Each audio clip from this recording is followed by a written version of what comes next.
We are live. Yes, we're back. We back. Episode 2. Episode 2/29. Yeah. Wait, yes. Season 3, episode 2/20.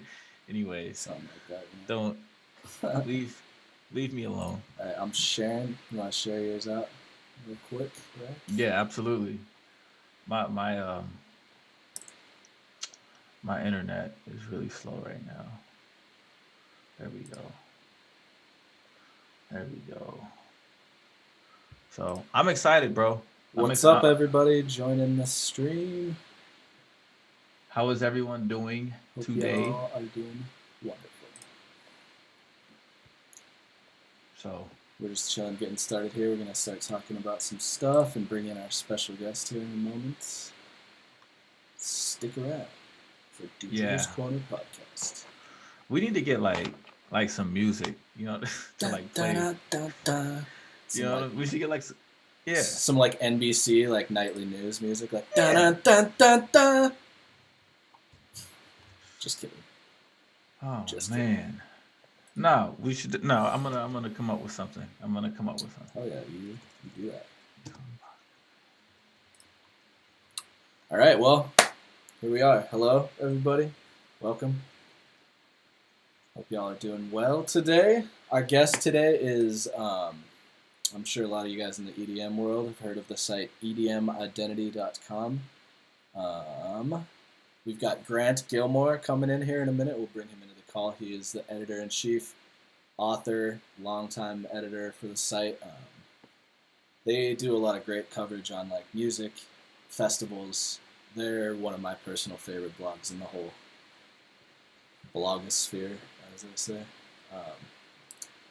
Yeah, he's a good dude. But before we get into that with Grant, how have you been, my friend? I've been great. Good. I've been great. I've been fantastic. I'm finally releasing some music tomorrow on Saturday. First Bangarang song ever. Coming out. Yes, Woo-hoo! Ever. It's really exciting. I've just been DJing a lot and just hanging out and doing radio stuff. And yeah, what's up with you, bro? I've just been working on my label Nova Lotus a lot. We had a dope EP come out from an artist called Faux Ivy yesterday. Okay, you should check it out. I'll post it up somewhere. I saw that. Yeah, listen to it. I've just been working a ton on that label, trying to grow it and scale it. I want to get more people involved. Yeah, I want to start doing some cool stuff. Yeah, But other than that, I've just been trying to stay busy, hanging out with my puppies, doing my thing. How is Eleanor Korg? She's good. She barks and she's loud and angry a lot of the time. But she gets mad at us if we don't take her to the park like 5 times a day. That's funny. That's funny. Dude, she's a handful, but she's adorable, so it's okay. That's awesome, bro. Yeah. That's awesome. That's really awesome, bro. How's Megan? She good? She's good. Might be going back to work here soon. Since Utah is just like opening back up. Yeah, we'll see. Yeah, man. I have my thoughts. I'm not for it. I'm not against it. Anyways, we can hop into that later. Talk to Grant about that because Yeah. All right. Well, let's bring him in. Yeah. Shall we? Drum roll. Hey. Hey guys, how's it going today? Good. What's up, man? How are you? Pretty good. All things considered, right? Excellent. Glad to hear it. We are glad to have you on today. Thank you for doing this with us. Thanks for having me. Of course, man. How's the weather in San Diego? Let me look outside the window real quick. I'm going to take a wild guess and say it's fucking perfect. Perfect, sunny. It's actually pretty warm today. Yeah. I might go take a sanctioned walk later on. Sanctioned walk. Just don't go to the beaches though. Yeah, we'll see. We reopened our beaches, kind of. Oh, yeah, okay. so Explain we have a plan in place that's supposed to be keeping people from like sitting on the beach. Mm-hmm. So we'll see how that goes. That's this weekend. So no sitting, just like go swim and then leave kind of Keep thing. it moving. Yeah, it's more for for people who want to like ride their bikes or walk or do some sort of exercise while they're on the beach itself. Surfing's a huge thing, so they want to like not let the surfers get all cooped up. Yeah, makes sense. Makes sense. I've been going to the park a lot. Got a park across the street. No beach though. I did go to the Salt Flats the other day. That's like the beach of Utah, kind of. How Oh, was it? It was pretty awesome out there, honestly. that's awesome. Yeah, Salt Flats is dope. Salt Flats are dope. So, Shout. So, how have you been, man? How is quarantine for you, Grant? Not that much has changed for me. I've been working from home since I launched EDM Identity, so my day-to-day life has been pretty much the same type of flow. You wake up, you check your emails, you get some work done.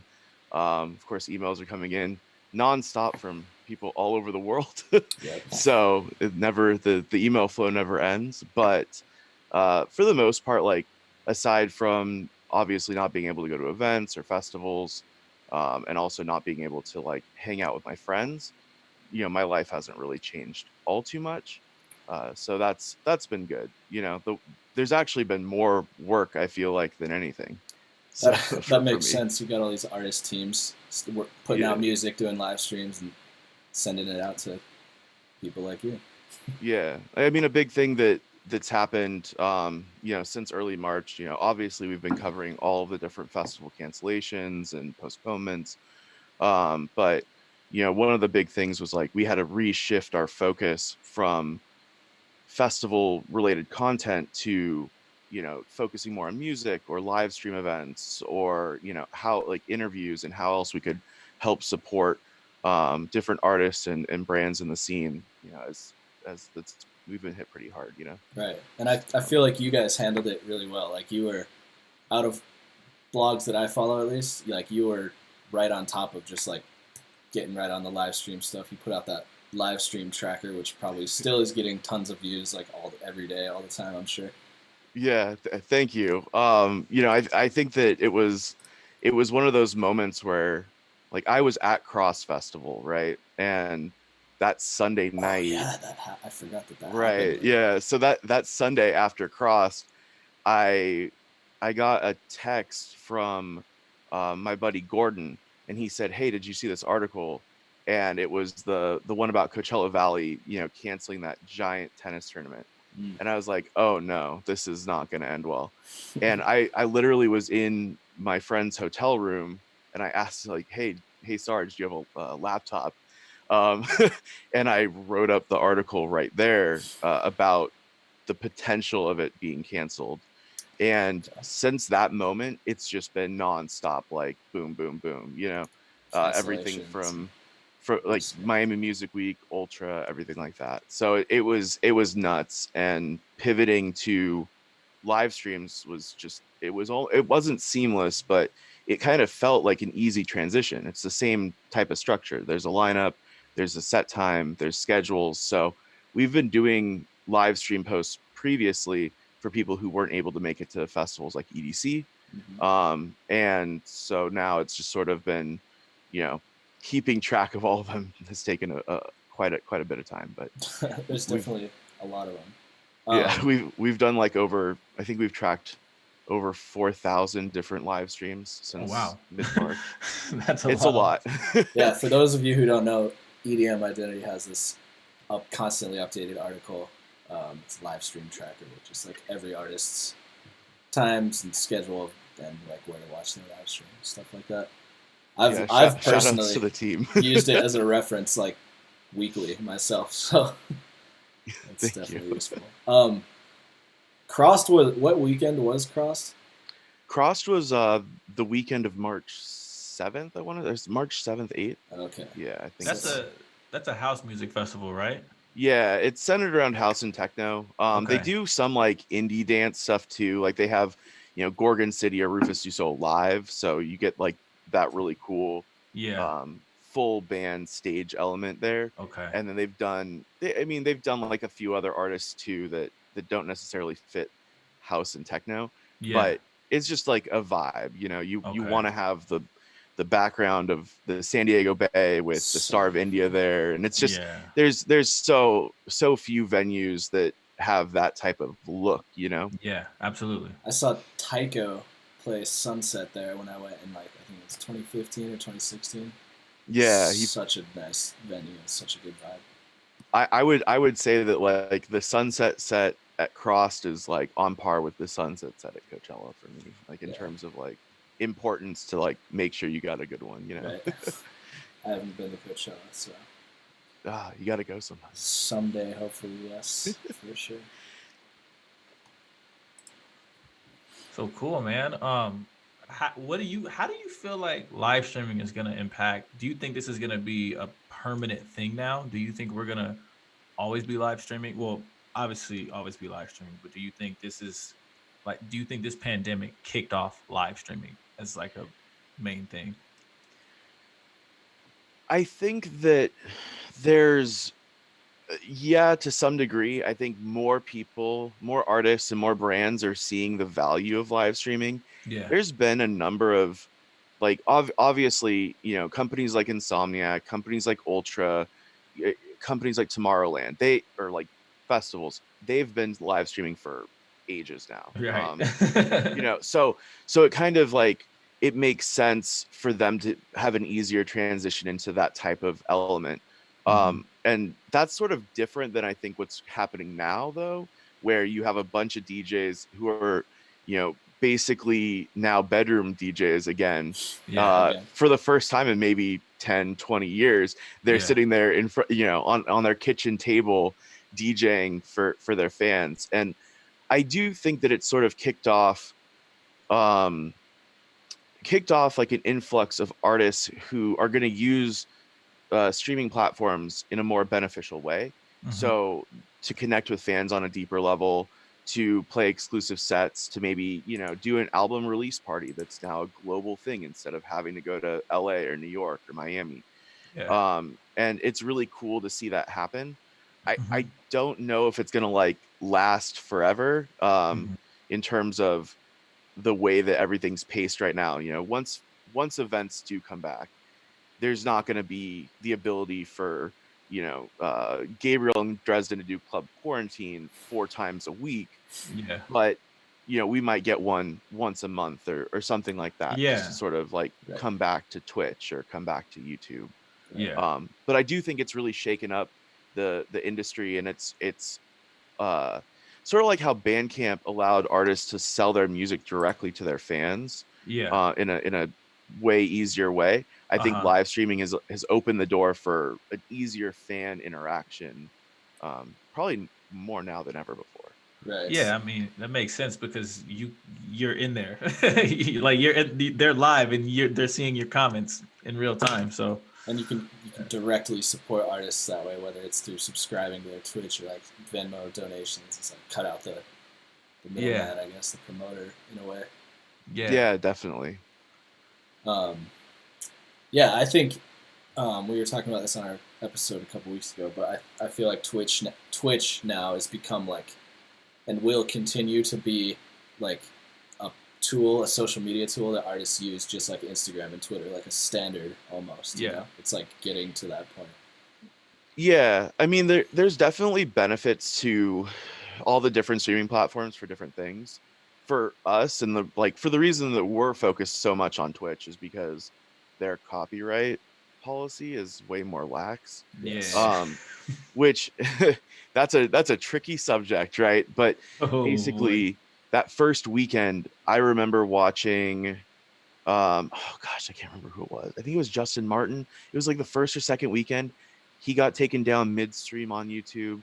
Facebook has been taking down people left and right. Facebook just takes them all down. It's crazy. And on Twitch, no one was being taken down. So the natural flow for artists was to get onto Twitch because you wouldn't be taken down midstream. Your VOD, your video on demand afterwards, would just be muted. But you can even turn VOD off and then never have to worry about it. And it's only like partially muted, right? The parts that are copyrighted. And that's like, again, that there's a lot of like there's a lot of legalese and stuff that goes into this whole thing, and I think live streaming is also such a tricky situation too, because obviously there's broadcast rights and stuff like that, but like the FCC doesn't control the internet, so Right. it's sort of a weird thing. But you do also see, especially on Twitch, you do see brands like Monster Cat and Juna and Juna Beats specifically. They've partnered with Twitch in a variety of different ways, and so there's actually and Juna Beats has a playlist on Spotify that you can download. Well, you can stream off Spotify, and it has officially approved, like, cleared songs to use in your stream too. Right. So it's cool for like background noise and yeah. And then Monster Cat, that's like their entire catalog is just free to use for Twitch streams, right? Yeah, I'm pretty sure it's or free a to use. good chunk of it at least. That's Yeah. dope. And there's also like YouTube has a similar thing with no copyright sounds, and a bunch of different other channels over there that have constantly been putting music out over the past, I feel like, decade. They've been doing that for a long time. Yeah. Massive collection. I also noticed Monster Cat's streams. It's pretty cool. They just have that like 24-hour radio thing going, and they have like an Amazon Music integration right in, so you can just like every song that plays, there's a link, an overlaid link where you can just like buy it or listen to it on Amazon Music. Genius, bro. Yeah. Yeah. That's so genius, bro. I love the 24-hour stations. I think YouTube was like the first one I really noticed it on originally, with 24/7 broadcasts. Especially like lo-fi hip hop beats to study to. That is like one of my favorite channels for sure. But I think that it's really cool to have a 24/7 radio station on those platforms, because not only are you supporting artists that are on your label or ones that you really like, but then also, like, for me, I can't always tune in at a specific time for a specific thing, and sometimes I just want like some chill lo-fi beats to have in the background or For sure. something like that, and it's actually a cool way of like discovering new artists too. So Definitely. Is like the 24-hour thing something that you think you would like to do for EDM ID down the road, maybe?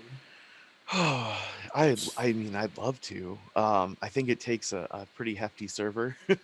So if I can get the funding for it, I'm all for it.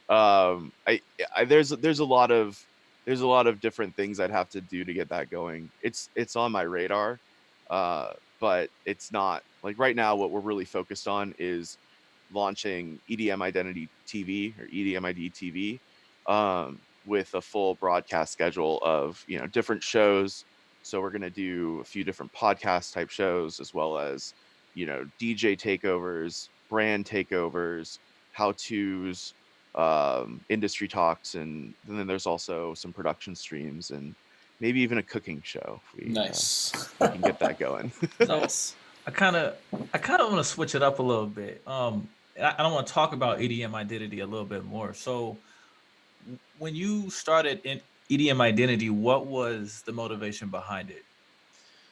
So back in 2014, the blog landscape was so different than it is today. How so? So what I think happened was that when I was reading a lot of blogs in my early days in the scene, which was like 2007, 2008, 2009, that era of the scene, it was a lot of like, you would go to the blog and then download the 15 tracks that they put on the post, and then I would effectively be taste making my own CDs, because I was burning CDs at the time and putting them in my car, and I'd listen to 2007. Yeah, it was a different era. It was totally different era, right? 2007. So, but I would sit there and I would download all these songs, and I would, listen through like 5 different remixes of, levels or whatever, and I'd figure out which one I liked the most, and then make a mix CD. And a lot of those blogs, instead, like when everything really blew up with dance music, they sort of transitioned into being dance music news blogs at the same time, which is a great idea in theory, except for the fact that they weren't always the best writers, or they didn't really know what they were talking about.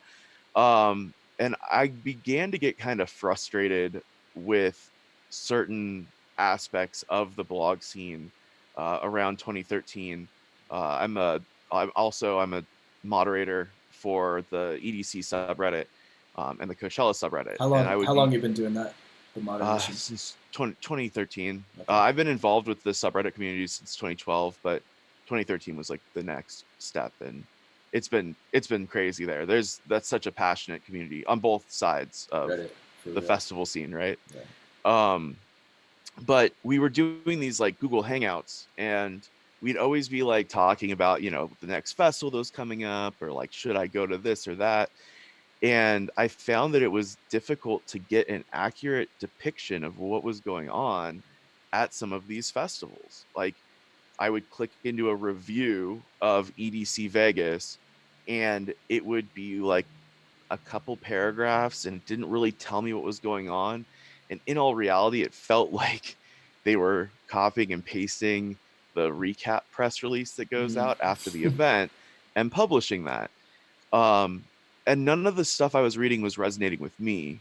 And the people that I was talking with at the time, it also didn't resonate with them. And so instead of bitching and moaning about it all the time and constantly doing that, one day I just decided, like, hey, why don't we do something about this instead? So that was March of 2014. And in October, we launched EDM Identity, and the rest is sort of history. Nice. Thank you. Yeah, I kind of saw the same progression happen though around the same time period. There wasn't much um, like real journalism happening, I guess. Like no one who was writing anything was like really even had experience like writing or especially like journalism kind of stuff.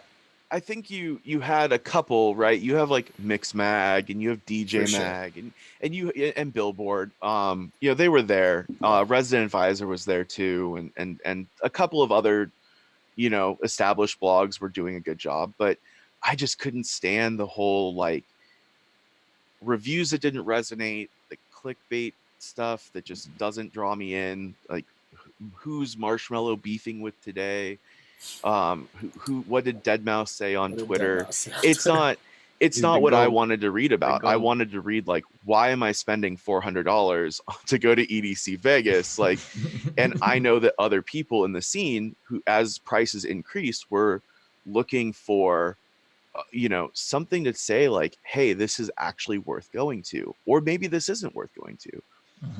And then the other benefit of it, and the other thing I saw, was that if I went to an event and I didn't have a good experience, or I saw something that could be improved upon, no one was holding any of these event companies accountable except for people tweeting at them on social media. So and nobody really cares about that, you know.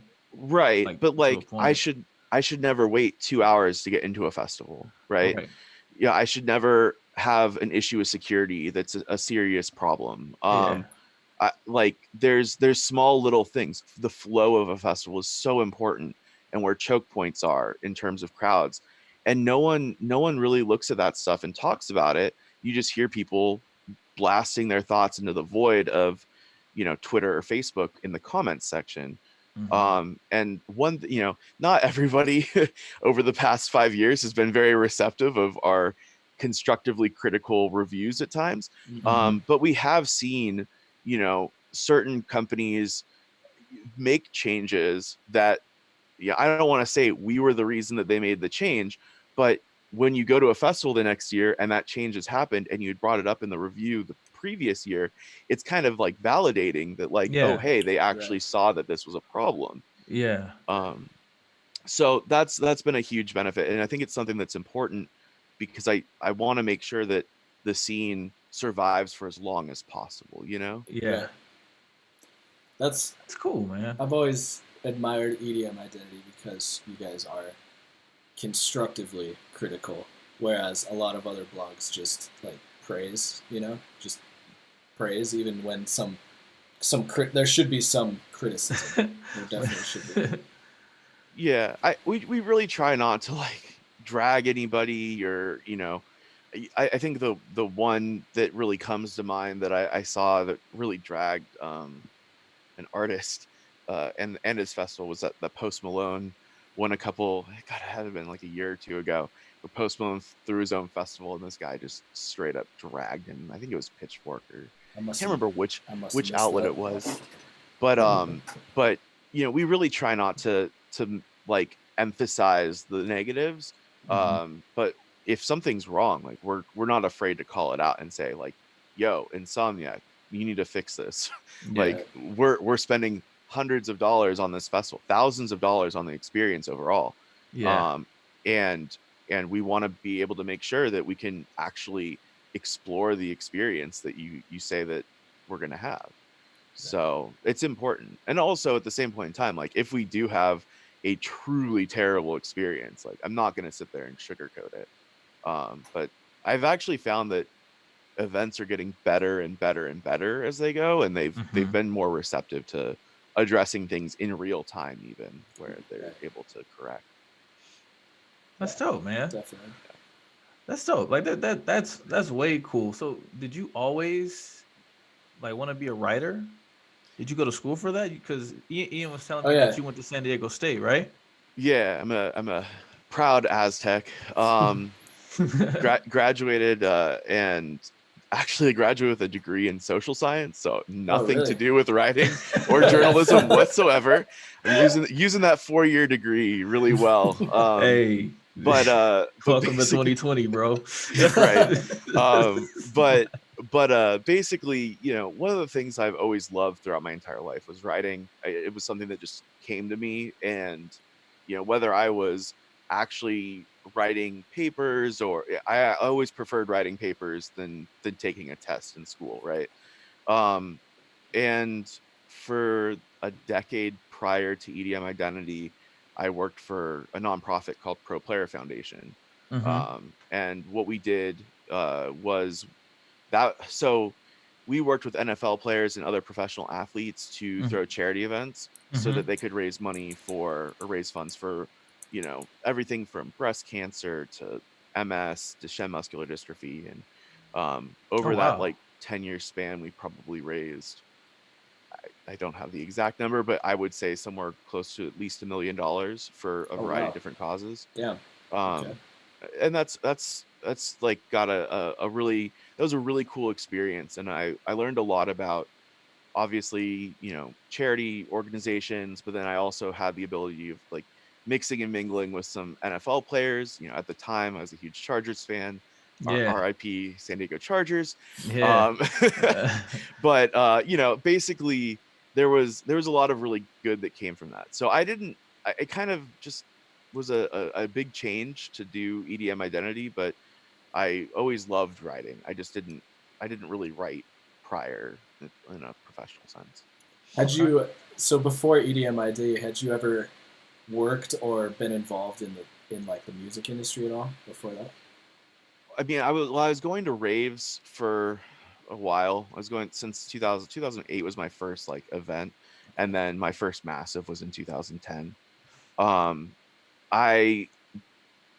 Prior to EDM Identity, there was a couple events I covered for another blog called The Scene is Dead, that was run by another admin moderator from EDC Reddit, Keith.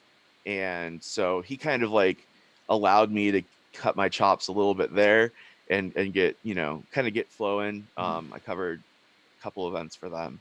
And then I kind of just was off to the races from that point on. Nice.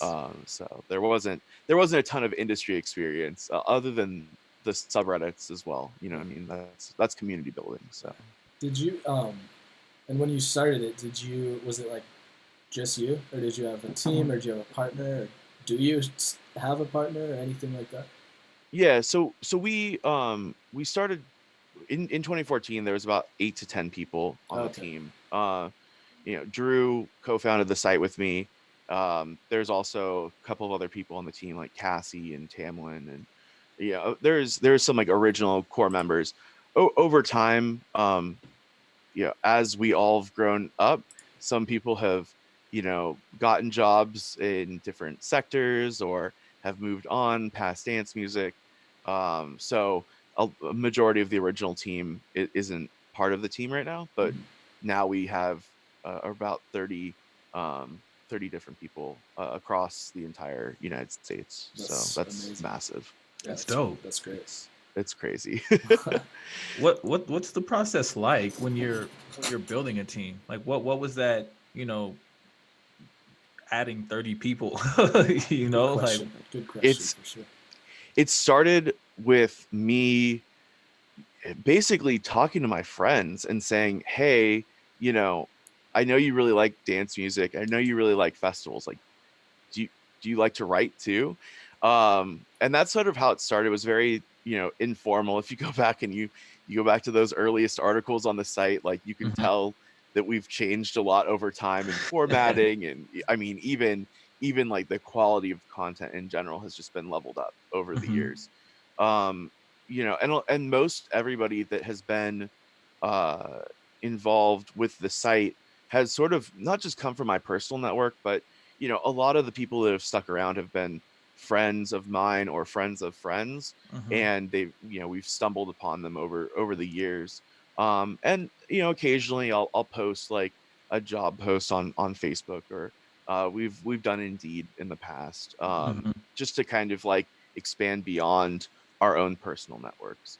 Oh, But I always look for like people who are really passionate more so than like people who are perfect with their grammar, because I can tweak things like formatting or teach them, yeah. like, hey, you should say this, not that, or, finesse a specific aspect. But if they don't Yeah. have the passion for dance music and the rave or festival scene, then they're not they're never going to be able to translate that into words anyways. It's Yeah. going to No come matter cold. how good of a writer they are. Yeah, exactly. Yeah, like Makes sense, man. yeah, that makes a lot of sense. So Ian was also telling me y'all have 8,000 posts on your website. Whew. Yeah, it's been a lot. How many of That's those have you amazing. written? um I think I've I've written, and don't quote me on this because I'm sure that the numbers are probably off, but there's somewhere around like 2,500 of the posts God damn. are mine. But I mean, I also write a lot of like the news releases. I'll write a lot of I was doing a lot of the ID spotlights when we were running that series, which focused on like different ravers in the scene. Mm-hmm. And that, when you start adding in those weekly posts, that are sort of automatic at some point in time, then you kind of boost numbers up. But and also I've been here throughout the entire site's history, so Right. my sheer volume is going to be larger than other people on the team. For sure. But there's a lot of really cool pieces that we've published over the years that I love. Stuff that looks deeper into different festivals, interviews with people like Pasquale, or other founders of major brands, big Mm-hmm. artists, like Armin, and we just there's a lot of really amazing content that we've published Yeah. So inside the 8,000 On posts. on that note, like what you mentioned, Armin and Pasquale, are those like? I'm sure those are two of your like most proud moments or proud interviews. What are some other exactly what I like was gonna ask. what are some other like big ones like that you've done? Some of your biggest and best, and just your personal favorites, I guess. Some of the like interview wise, some of the standouts have really been Frankie Bones. That was a really cool one. He's a true legend, Yeah. the father of Plur. OG. He basically made the tenet that I like to live my life by. So it was really kind of cool to chat with him. I really enjoyed talking with Michael Tolberg. He's one of like the original rave photographers from LA. That was back in Oh, great. 2016. um I also Armin was like a really special interview for me, because that to me, Armin is the biggest DJ in the world. He's the head of one of the biggest brands that is there for Radio in terms of show, festivals, label. in terms of music. He's world renowned. He's got so many years of experience. And when I was at Dream State, and I'll never forget it because I thought that the interview was actually about to be canceled Oh, because his manager hadn't texted me yet, and I'm sitting there like at the NOS Event Center. If you guys haven't been there, service is I have not. terrible. And I'm sitting there like kind of low-key like freaking out, like, oh man, is this actually gonna happen or not? And then I get this text that was like, are you ready to chat with Armin? And I was like, I don't know what number this is, but I'm assuming it's it's the manager. And found my way back to his trailer, and I remember him leading me in, and it was like the who's who of Armada. Marlo, Artie, Armin was in there, of course, but it nice. was just like a posse of people. And part of me died on the inside because I was like, oh no, are they all gonna be in here for this interview? Like super awkward. But the manager walked in before me and kicked everybody out. And it was just literally me and Armin looked at me, and mind you, I'm like wearing like a spirit hood, and I'm in like festival attire, Oh, you know. nice. And Armin looked at me, and I'll never forget it. He said, well, did you come prepared? And and in my mind, I was like, did I come prepared? Like, do I have my questions ready? And it was cool because I was only supposed to get like 5 minutes with him, and we were just talking, and the manager never came back in, so we had like 15. Oh, nice. And I got to get through. I think I got through almost all my questions, but he had some really amazing answers, and it was a very surreal moment because I've been following him since I've been listening to dance music. Right. Like that's like a huge moment for me. And there's been a lot of really cool interviews over the years. I'm gonna probably blank on some of them, and I don't want to like offend any of the artists or anything. But just some of the ones that have popped out that were really cool was like Laid Back Luke. That was really fun at Ultra.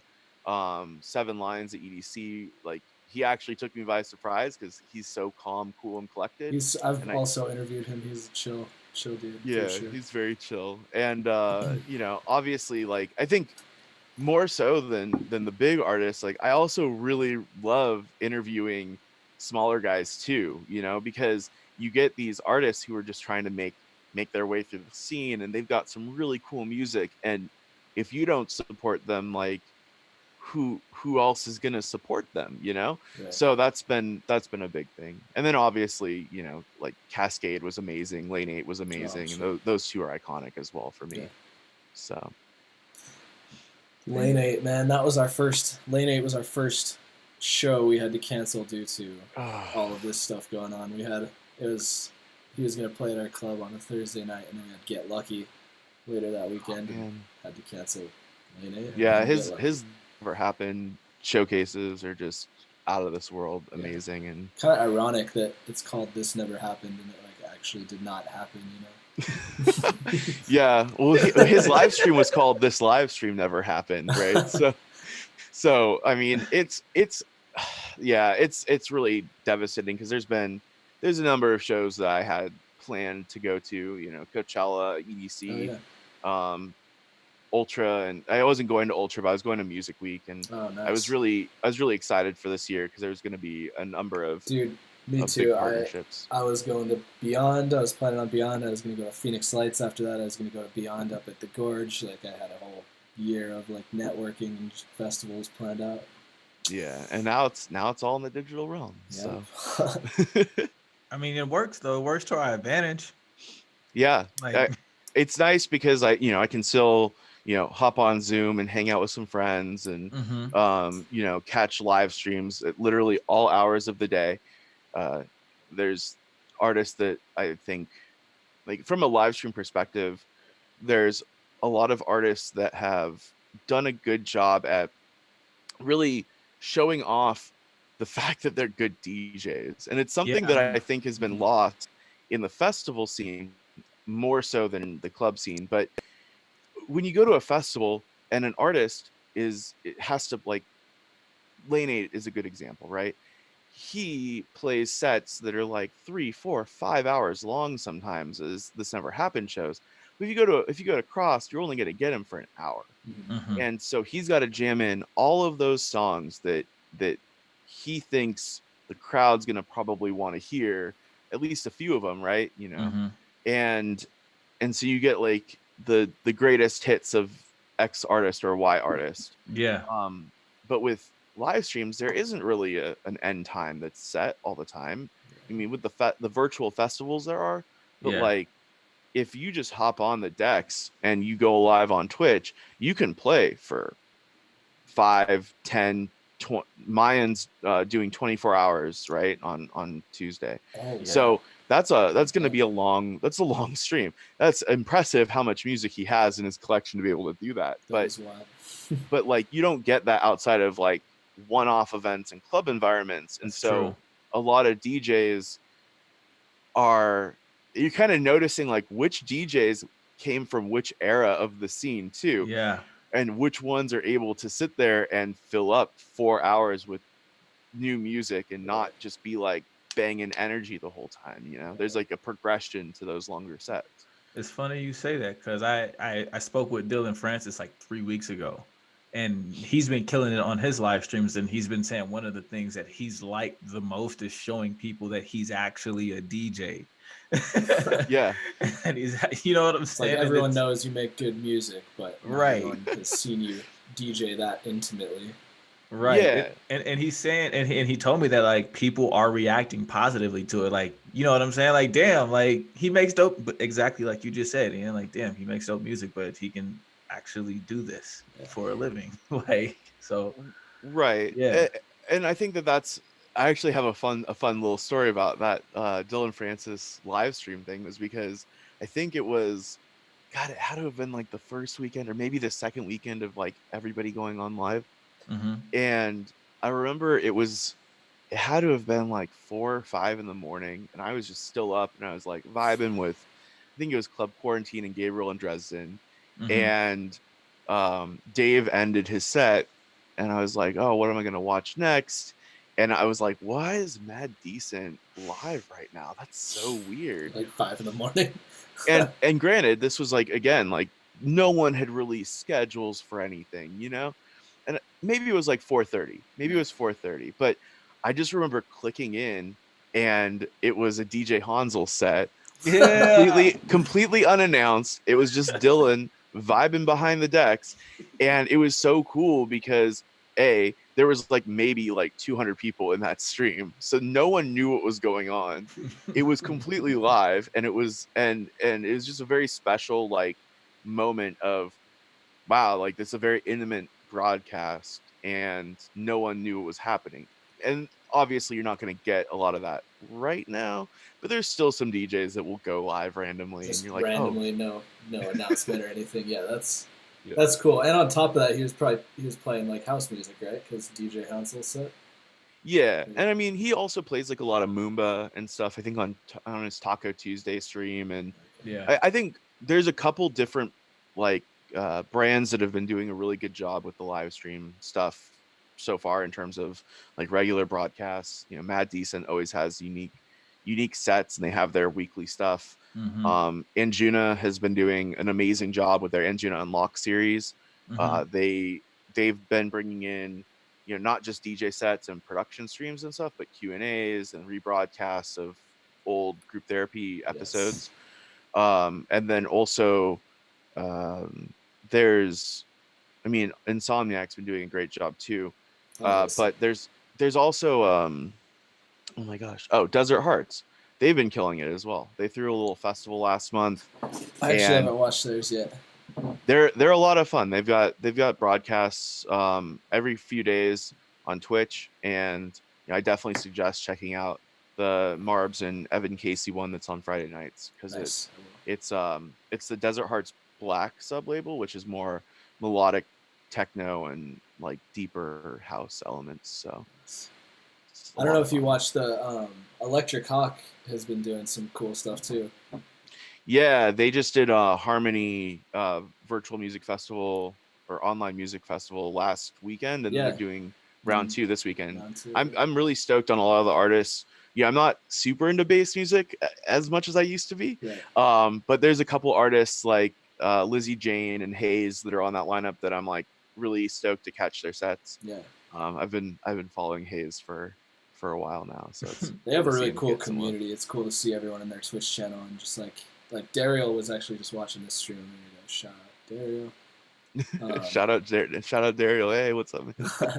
But yeah, they're they've done a cool thing. they're really cool. I've really enjoyed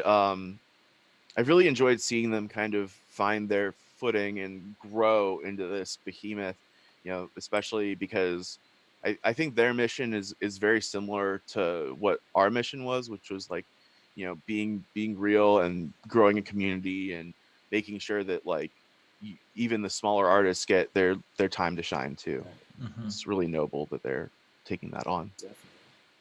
And then I don't know if you saw. I know you guys like wrote up the article, but did you watch the Earwig one at all? That was really cool too.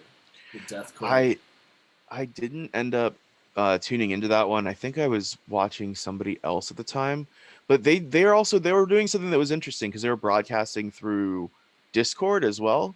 If I remember correctly. I think the old one did through Discord. This one was on Twitch. It might have been on a voice channel on Discord as well. But the one okay. Last year when they did one, it was just a voice channel on Discord, which was cool. Yeah, kind of different. I think that they were. If I remember correctly, I think this one was on both, but I'm more on Twitch than I am on Discord. So, Same. Although Discord has some cool features, and I like the way that you can sort of cultivate a community there. Yeah. It's difficult if you're not a Discord partner for your channel, because then you don't get as many features. So you're not able to be found in search. Yeah, Discord's like blowing up lately. Like every artist has one now. Yeah, it's sort of the new Facebook group if you think about it. Better. I have a Discord. Yeah, we have a Discord as well, and we all. I also have one for the EDC subreddit. Nice. So just giving people more options to sort of be able to connect with people on a more like chat level. Mm-hmm. But I mean, really, like I use it more so when I'm playing video games to team speak with my friends. So. Yeah, I mean that's what it was like actually made for, right? Yeah, exactly. It's a solid team speak replacement. Yeah, so we talked about this a little bit, but like aside from music, like the music and the artists of the streams, what are some artists you've noticed that are doing like cool things to make it unique, to make the stream itself unique aside from the music? Like for me, for example, I thought Destructo's was really cool, where he's playing on his kitchen table and his wife and kid are like making pancakes right next to him, and it was like this Sunday brunch thing. I thought that was awesome. Yeah, there's a few different artists that have done a great job at putting themselves in unique settings. I know that Toki Monster did a live stream, I think it was during Room Service Festival, where it was I mean, she lives in Joshua Tree, I guess. Oh, nice. So that's where like the background was actually Joshua Tree, like Nice. this, like the desert setting, So that was super cool. I know that a couple of artists, like I think Martin Garrix did one that was like while he was on a boat, or Oliver Heldens did that too. They were like, they were on a boat getting broadcast. I do like the Destruct ones. I actually, that Easter Sunday sermon, I stayed up so late. I was trying to catch it, and I lasted maybe like 30 minutes into the into the first part of the set, and I was like, it's 6 a.m. I've been up for 24 hours. I need to go to bed. But I fell asleep and I woke up and I had left the stream on and he was still playing. So I was like, okay, cool. It was like a little disco nap inside the club. I woke up and he was playing Daft Punk and it was hilarious. So I was like, what a great way to wake up. Seven Lions has been doing his brunch stuff. I've really enjoyed what Tony McGinnis of Above and Beyond's been doing. He's been recreating some of the really difficult to find broadcasts they've done in the past. So he recreated Trance Around the World 1 and 2. That was their radio show before Group Therapy. Yeah, way and back. Then he also recreated their 2004 Essential Mix as well. And it was funny because he said what Pete Tong said during like the radio sting. So he would actually get on the mic and be Pete Tong, which was kind of funny. It was kind of, I didn't have like the video up because the video was a little choppy, but I was like, wait, is that Isn't exactly is that what Tony or Pete Pete? Thompson. But That's that cool. was cool. That's a really creative idea on their part. Yeah, and there's been like a lot of different there's been some artists that have been doing like trivia stuff. I think that the production streams and like Q&A type stuff has been really cool to kind of like Matt Zoe's been doing a lot on the Mad Zoo channel where he'll just sit there and chat with people as he's making a song, and it's really not it's not everybody's cup of tea, right, to watch a DJ click around and in they're in their selected DAW, but like basically I think it's kind of cool because you can see a lot of the music get made in real time, and then you can hear like I just I was watching Matt Zoe, and he literally went into like the deepest setting possible to tweak one little wave, and then exited out of like all of them, and it completely changed, but I had no idea what he actually changed, but he knew. That's just like so crazy to me because I produce music, so I'm just sitting there and I'm like, I have no idea what he did, but he obviously had the ear for it. He knew what he did. Yeah, exactly. I love watching the production streams. I'd actually like prefer a production stream over a DJ set probably, but it's just learning. I produce. Yeah. So it's Well, cool and then to see those little Yotto, intricate things. yeah, and then Yotto actually was cooking. He was making crepes while he was DJing the other day, and I was like, oh wow, his deck's like he's doing a kitchen set. Okay, cool. And then I was like, why do you leave a pan next to the deck? And he literally was making crepes. Like it was it was hilarious. So I love stuff like that. It's unique and special. Bang, you need to start doing that, man. I need to see you cook some like what did you make me that? What's your specialty? Just cook some like. I don't know, bro. I'm thinking. I don't know. I was just thinking about that. Like, damn. You like make holiday, some tacos or something while you're. I was gonna say like my holiday is on Tuesday, Cinco de Mayo. So I don't Tequila know. Tacos and Bangarang. I might I might like go live and make tacos while I'm like DJing or something like that. I don't know. I just texted my homie Eddie V. I was like, bro, we should like literally. I just texted him. I said we should go back to back on Tuesday and like make tacos or something. I don't know. You just gotta go get some carne asada. You'll be good to go. Yeah, yeah. Hit the Rancho markets. I love the Rancho markets. Oh man, this has been a really fun interview, man. Like.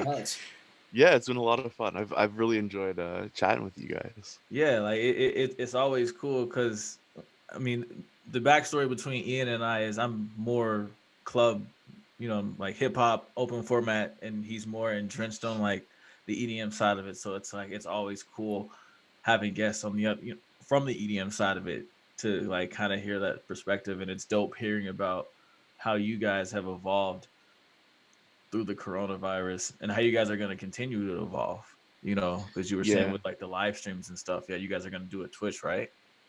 Yeah, we're basically this week and next week are sort of like our soft launch for a variety of different shows that are happening. Yeah. So if you head over to Twitch TV and search EDM Identity with no space, that's where we're going to be broadcasting. But we're trying to do a bunch of different shows, and we're kind of testing the waters there to see what works, what doesn't. Probably keep the weekends a little bit open for some, brand takeovers, some artist takeovers, because also the weekends have been just so packed with festivals or virtual festivals that it's a little overwhelming at times. Yeah. Like even just looking at the live stream tracker, sometimes I'm like, oh man, do I even want to watch any of these? Not that I don't want to, but it's like, who do I choose? Like at 6 p.m. there's live streams going at once. Right. And I think that's actually sort of begun to level itself out a little bit over time. But then like last weekend, I think there was 5 different virtual festivals happening. So oh my goodness, that's a lot. Right. Well, and those are only the ones I can think off the top of my head. But what I do sort of hope, and I mean, like, obviously you're going to have the same conflicts happen no matter what. But, what I do hope is that a lot of the brands that were going super hard and doing like a virtual festival every single weekend, I guess my advice would be give yourself some room to breathe. Because if you're Right, sitting right. there and you're putting 100 artists or even 20 artists up every single weekend and you're trying to do something special, you know, you're gonna lose that momentum. And I mean, to be blunt about the current situation, we're not seeing events until 2021 as far as I'm concerned, right? So let's just The harsh realize that. truth. And yeah, it's the harsh truth. That hurts. Like, My we're It does chest. not. hurt.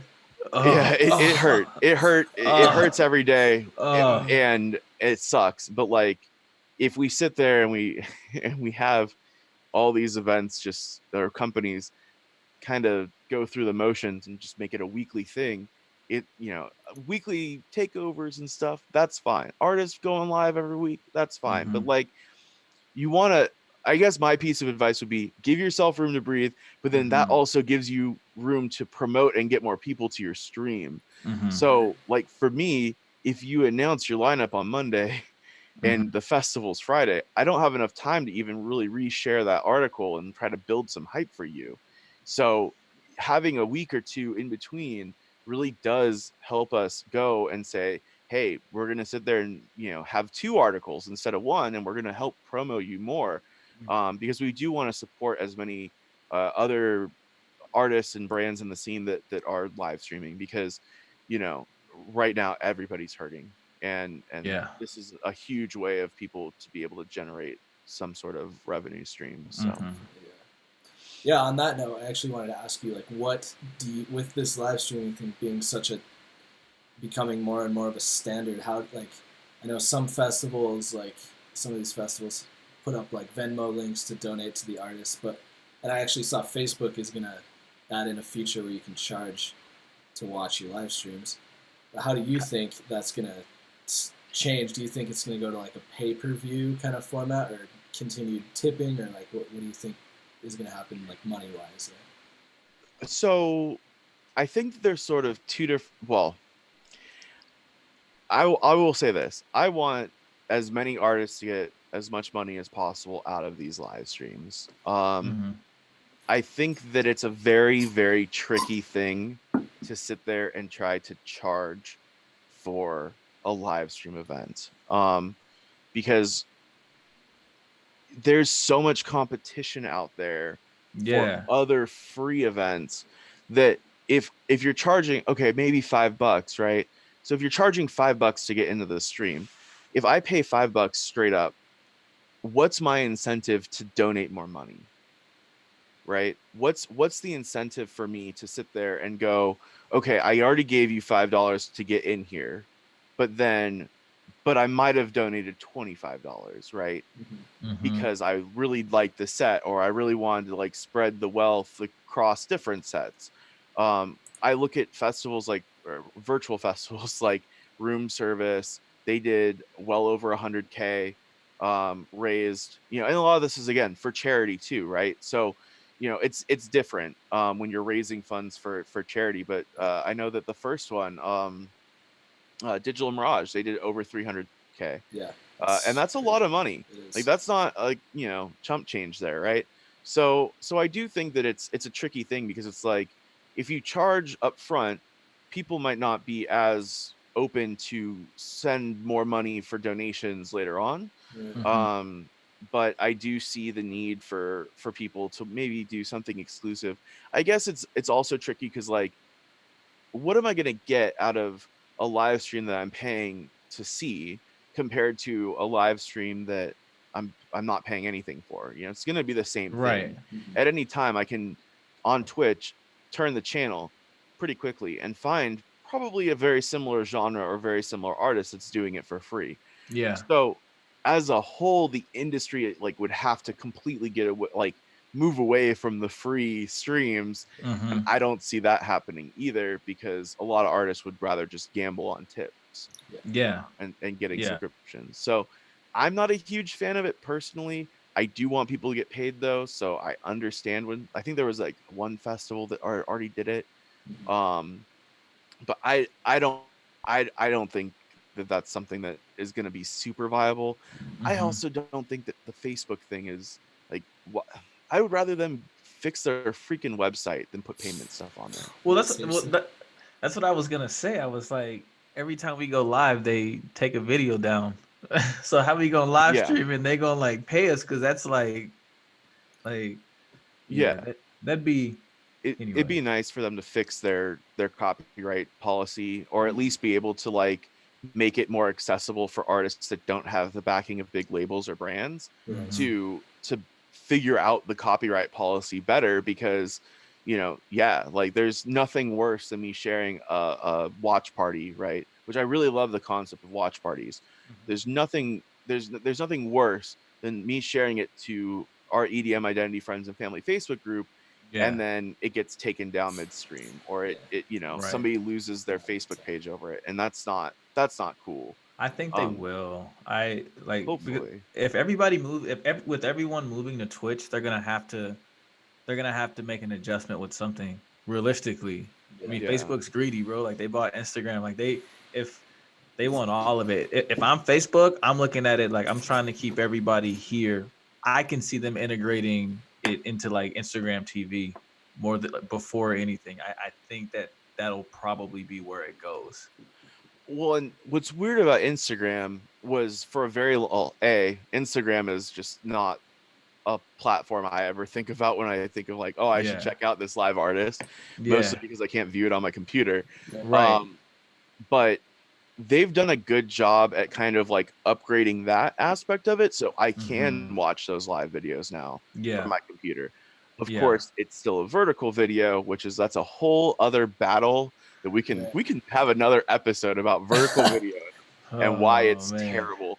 But basically, like, I think the other big thing is I'm big on audio quality when I'm listening to a Yeah. stream, and I found that the platform that has the best audio quality has been Twitch, It is. 100%. Well, It Instagram is. doesn't even let you do audio in. Like you just have to record it on your phone.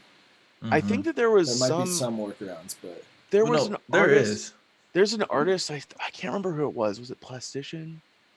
I can't remember who it was. Somebody's on Twitter, and they posted this link for an adapter that you can plug into the bottom of your iPhone. I have it. Yeah, and it does direct I feel audio. like there's Actually, you know always what? like issues when it works though. Like when people Hold try on. it, I'm there's sure. always some kind of issue. Yeah, and I mean, at the end of the day, like, my big issue as well is that Facebook for desktop has been super laggy for me personally. So, after that first week of streaming, add on the fact that they've been taking down streams left and right, the incentive for me to share those has just not been there. Oh, is that the adapter? Yeah. So Oh, that's super cool. it's called a Roland Go mixer. Okay. Okay. It doesn't want to pick up the light, but basically, yeah, I know like the light's hating me right now. I plug this cable right here into my into the mixer, and then it goes into my phone Oh, word. Okay, to USB-C, that's and pretty cool. I've used it actually. I think I went when I first got it. I think I went like 45 minutes without getting kicked off on Instagram. Oh, wow. And the audio quality. I mean, it was granted. It's not Twitch, you know. Yeah. Well, Yeah. like the other thing too is like the retention on Instagram is just so short. Like people hop in for like a minute and like drop a Yeah. heart and be like yo, and then they just bounce out. There's no like Yeah. sticking Yeah. around, you know. Well, and it's also you're limited to an hour on Instagram Live Oh yeah, as that's well. true too. They'll Yeah. cut you off. So all the artists that I watch go like 2, 3, 5 hours. Yeah. So they don't want to use Instagram Live. They Mhm. might announce something on Instagram saying like, "Oh, hey, like we're here Come watch my Twitch stream. broadcasting," which is another frustration because they'll post on Mhm. Instagram story, but then they won't post on like Twitter or Facebook or somewhere else. Yeah. So touching like that's actually been like the biggest struggle. If there's one thing that I can tell everybody right now that's watching that knows of brands or artists, please, for the love of God, have your artists post when they're going live so that I can update the tracker better instead of being reactionary. Um, but we've actually started having a lot of more artists and brands email us with their schedules, and it's great to have like a weekly schedule that's set, Right. Mhm. because then I can say every Tuesday tune in for Diplo's whatever. So people are taking it more, making it more of like a serious, like Yeah. professional thing instead of just going live randomly. Yeah, and I mean, there's benefits to both. But yeah, and if you really love an artist, I still recommend following them and turning on those notifications, specifically on Twitch. You can do it on YouTube as well, and Facebook for that matter. But if you really love Gabriel and Dresden, for instance, like he has a set schedule now, but previously, the only way you would really find out was by following him on Twitter and by being in Club Quarantine group that's grown super rapidly. There's like 2,000 plus members. Yeah, man. They're streaming more than anybody else, like all Yeah, the time. How many a week? Like 4, 5 a week? they're doing 4 a week, Yeah. and then I mean that was after the was it 13 days in a row that he did, and Oh, good and God. at That's the end of the awesome, yeah. 13 days, he's like, I think I need to take a break. I was like, yeah, you take your day of rest, Dave, please. Seriously. So, but yeah, it's been really awesome. And I guess like the other thing, is that from a like obviously we can look at it from a professional standpoint, like people getting paid and all that stuff. But I think that the big thing and that draws me to certain artists, specifically Gabriel and Justin, Mayan, a lot of the Anjuna guys, is because that music or what they're doing is also very therapeutic to me during this situation, because I love their music already. I love them as DJs, but being able to sort of just even have it on as background noise has been like way better for my mental health than just sitting there and listening to Spotify playlists For sure. or digging on SoundCloud and listening to old sets. So that's been something that I've really enjoyed. And the community as well that has sprung up is something that, is just, it's really cool. Cause like I'll go into the Gabriel and Dresden stream and there's names of people that I've been hanging out with now for 2 months. And I've been able to meet a ton of new people who love the same music that I also love, that I probably never would have interacted with before, just because I've been active in chatting with them. And I mean, I'm also a moderator for the Club Quarantine group too. So it's a thriving community and it's super awesome. Yeah, that's amazing that it's kind That's of cool. like actually replaced going to shows and like seeing people and stuff in a way, even though it's virtual. It still has that like that connection, that community to it, which is awesome. Yeah, I mean it's not the same as being there in person and Not the giving same, somebody a but hug, it's but better than it's about as good as you can get now. And Yeah. I mean that was one of the reasons why I upgraded from Zoom free to Zoom Pro, was so I could just have a hangout with my team at EDM Identity, or on the weekends, like I'll send a link to some of my friends and say, hey, I'm watching Mayan, or I'm watching whomever, come hang out and we can talk about music and our experiences and kind of get to know each other better, for some of the newer people. So that's been really great to be able to connect with people virtually, even if they live half a world away, right? So Yeah. it is cool. Technology is pretty awesome right now. thank God for the internet, Yeah, right? seriously. Bruh. Facts. Zoom calls get crazy, man. I was on this Zoom call with like 30 people. It's wild in there. Yeah, it's Yeah, too much for me, It's bro. fun though. Whew. apparently the craziest ones have been the Desert Hearts ones. I heard House of Yes has had some pretty wild ones as well. There's a number of Zoom calls that you can kind of stumble upon, and there actually, who was it? Chris Lake uh, posted on Twitter the other day. He was like, post your Zoom link or Zoom call rooms or whatever, and maybe I'll come crash it. And he would go in You and just he pop would in. he would pop into different people's Zoom calls and hang out with them for a couple minutes and be like, That's oh, hey cool. guys, like, what's up?